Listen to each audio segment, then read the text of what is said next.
Muntik na namang maka-upset ang Terra Firma. Pinahirapan nila ang San Miguel. Pinakitaan naman ni Junmar sa low post si Isaac Go. Knockout nga lang si Kahilig matapos matamaan ng siko ni Junmar. San Miguel Beermen versus Terra Firma Jeep. Kakagaling lang ng Terra Firma sa panalo kontra sa Ginebra.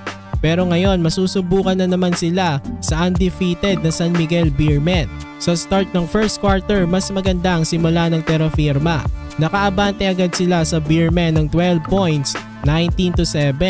Pero agad namang nakabalik ang San Miguel after nilang makagawa ng 17-7 run. Sa crossover drive ni Terence Romeo, naibaba na lang ng San Miguel sa dalawang lamang ng Terra Firma, 26-24 at the end of the first. Sa second quarter, naka-score na naman si Terence Romeo at nakalamang na rin ang SMB 30-29.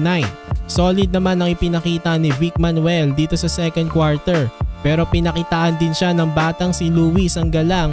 Walang takot na minama siya nito sa low post.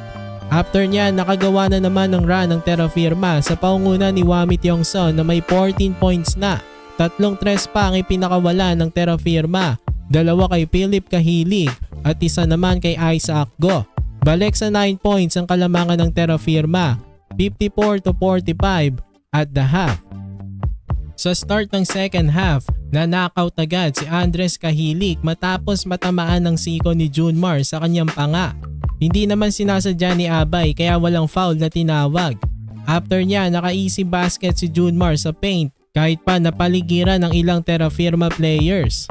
Tapos biglang init na rin ang shooting ni Marshall Lassiter mula sa labas at naka-score na naman si Junmar Fajardo.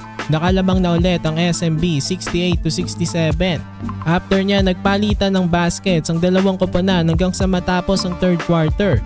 Pero ang San Miguel ang magbabaon ng kalamangan heading in sa fourth, 77-75. Sa start ng fourth quarter, nag-take over na naman si Wami Tiongson.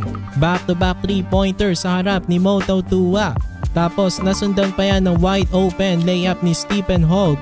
Balik sa Terra Firma ang kalamangan 87-86. Naging back and forth ang laban hanggang sa clutch time. Ayaw nga magpatalo ng Terra Firma sa San Miguel. Nakailang tres si Isaac Go sa fourth. Salitan nga sila ni Moto Tua from beyond the arc.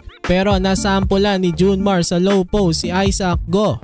Minamama na nga ng 7-time MVP ang Terra Firma sa clutch time.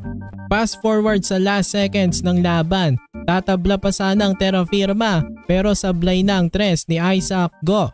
Nanalo ang San Miguel sa score na 113-110.